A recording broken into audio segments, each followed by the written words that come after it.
প্রচলিত মিলাদ আর মিলাদ শব্দের ভিতরে অনেকটা তফাৎ আছে।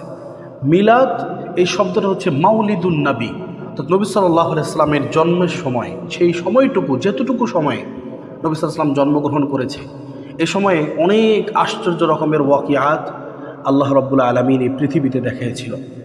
ওই সময়টাকে আমরা কিতাবের ভাষায় বুঝি যে মিলাদ, নবী সাল্লাল্লাহু আলাইহি সাল্লামের শুধু জন্মলগ্নটুকু। কিন্তু আমাদের সময়ে বাস্তবতায় মানুষ মিলাদ কোনটাকে মনে করে যে মিলাদ হচ্ছে ওই জিনিস, নতুন দোকান বানাইছে, কিংবা একজন সন্তানের জন্ম হয়েছে, কিংবা একজন একটা বাসা বাড়ির কাজ করছে, যে হুজুর আসেন মিলাদ পড়ান। সুতরাং প্রচলিত যে মিলাদ আমরা চিনে থাকি, এই মিলাদ আর সত্যিকার অর্থে রাসূল সাল্লাল্লাহু আলাইহি ওয়াসাল্লামের জন্মলগ্নের মিলাদ, এটা এক নয়। মিলাদ কোনো পড়ার জিনিস নয়। দেখেন, আমরা আমাদের মূল স্তম্ভগুলো নিয়ে কিন্তু আমাদের ভিতরে কোনো দ্বন্দ্ব নাই। আমরা এখানে কেউ এমন আছে যে নামাজ 5 ওয়াক্ত এটাকে 6 ওয়াক্ত বলবে, এরকম কিন্তু কেউ নেই। একইভাবে কেউ নামাজকে 4 ওয়াক্ত ফরজ এটাও বলবে না। একইভাবে হজ ফরজ, এ বিষয়ে কারো কোনো দ্বিধামত নাই।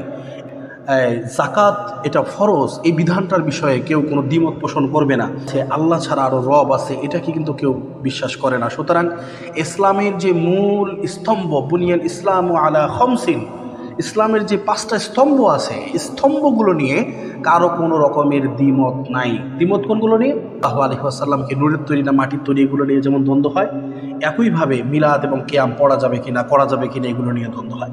সুতরাং একজন সচেতন মুসলমানের জন্য কখনোই এই ধরনের দ্বন্দ্ব করা এটা কখনোই উচিত নয়। কারণ কি, এই সুযোগগুলো তৈরি করে দিছে ইহুদি নাসারারা। দেখেন, সারা পৃথিবীব্যাপী ইহুদি নাসারা তারা এতটা সচেতন যে ইহুদি নাসারারা তারা জানে যে মুসলমানদের ভিতরে যদি একজন মুসলমান আলেমদের ভিতরে আলেম রূপী একজনকে সাজাইয়া সেখানে ফিতনা সৃষ্টি করে দেওয়া যায়, তাহলে অনেক সহজেই তাদেরকে কুপকাত করা যাবে এবং তাদের ভিতরে পরস্পরের যে গৃহযুদ্ধ দ্বন্দ্ব এটা সৃষ্টি করা সম্ভব। এই কারণেই দেখবেন তারা কিন্তু সব সময় আমাদের এই বিষয়গুলো নিয়ে গবেষণা করে, অথচ মুসলমানের সন্তানরা কখনোই কিন্তু কোনো কিছু নিয়ে গবেষণা করে না।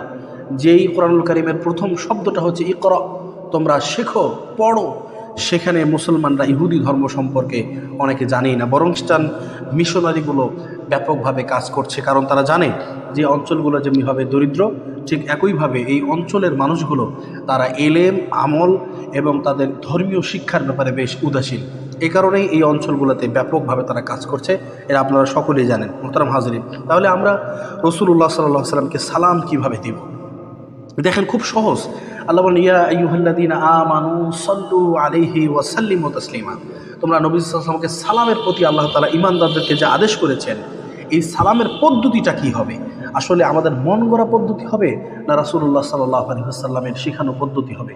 এখানে আল্লাহ বলেননি সল্লু কাইমান, সল্লু জালিসান, এরকম কোনো শব্দ ব্যবহার করেননি, বরং আল্লাহ বলেছেন সল্লু আলাইহি ওয়া সাল্লিমু তাসলিমা।